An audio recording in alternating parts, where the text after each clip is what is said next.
ये कहानी सुनकर आप जीवन में कभी भी घमंड करना नहीं चाहेंगे। आज हम एक ऐसी कहानी के बारे में बात करने वाले हैं जो शिव जी को अपनी समाधि तोड़ने को मजबूर कर देते हैं, लेकिन कन्हैया उसका भी घमंड तोड़ देते हैं। हेलो दोस्तों, मैं हूँ राजेश आहिर और आप मुझे राजेश आहिर 369 चैनल पर देख रहे हैं। तो आप देख रहे हैं हम दोनों दोस्त आज द्वारिका जा रहे हैं। ये है उदय सिंह राठौड़, मेरा बेस्ट फ्रेंड। द्वारिका हम जा रहे हैं। आज पूर्णिमा का दिन है। पूर्णिमा के दिन का क्या विशेष महत्व है? क्यों पूर्णिमा के दिन ही द्वारिका श्री कृष्ण के दर्शन करने ज्यादा से ज्यादा लोग जाते हैं, और उसमें भी जब शरद पूर्णिमा आती है तो उसका महत्व विशेष तौर पर बढ़ जाता है। आज हम इसके बारे में बात करने वाले हैं।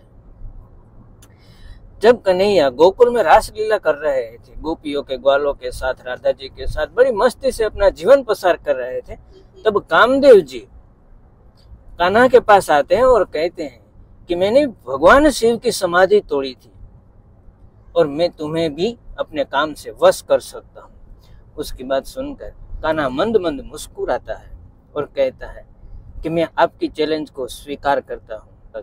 जब आप चाहे तब मेरे साथ आपके शस्त्र का प्रयोग कर सकते हैं। कामदेव एक और शर्त रखते हैं और वो कहते हैं कि शरद पूर्णिमा की रात को स्वर्ग की अप्सरा जैसी गोपियों को लेकर तुम निधिवन में आ जाना, मैं वहां तुमसे मिलूंगा।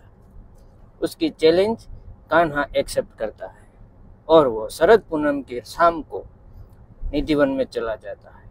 वो अपनी मधुर बंसी से 32 राग और 64 रागिनियों से ऐसे सुर छेड़ते हैं कि सारे वृंदावन की गोपियां जंगल की ओर दौड़ी आती हैं। राधा जी भी जंगल में सब बहुत ही बढ़िया रास रचाते हैं। इतना बढ़िया महारास होता है कि उसे देखने के लिए स्वयं भगवान शिव जी कैलाश पर्वत से वहां आते हैं। लेकिन ये इतना बड़ा रास का आयोजन चल रहा होता है, वहां एक ललिता जी नाम की गोपी द्वार पर खड़ी है और वो किसी पुरुष को रास में अंदर जाने नहीं देती है।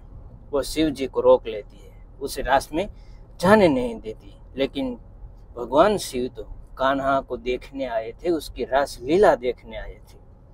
वो फिर से मानसरोवर गए, वहां स्नान करके एक स्वरूपवान स्त्री का रूप लेकर फिर से वन में आते हैं और गोपियों के साथ वो भी रास करते हैं। कामदेव पूरी ताकत से अपनी काम वासना का प्रभाव श्री कृष्ण पर छोड़ते हैं।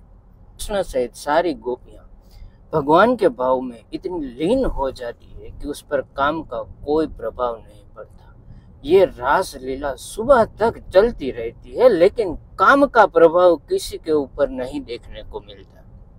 और तभी कामदेव अपना अभिमान छोड़ देते हैं। तभी कामदेव अपने किए हुए भूल की माफी मांगते हैं और कृष्ण से कहते हैं कि आप कोई सामान्य नर नहीं, बल्कि आप ही स्वयं भगवान विष्णु के अवतार हो। इस तरह से बाल कन्हैया कामदेव का अभिमान तोड़ते हैं। आज भी हम हमारे जीवन में कई लोगों को धन, पद, शक्ति का अभिमान करते हुए देखते हैं, लेकिन कोई न कोई ऐसी शक्ति हमारी प्रकृति के आसपास है जो उसका घमंड तोड़ देती है। इसलिए कभी अपनी धन, पद, शक्ति या किसी भी चीज का घमंड नहीं करना चाहिए। दोस्तों, ये कहानी आपको कैसे लगी मुझे कमेंट में बताइएगा। ईश्वर की कृपा आप पर बनी रहे। जय श्री कृष्ण।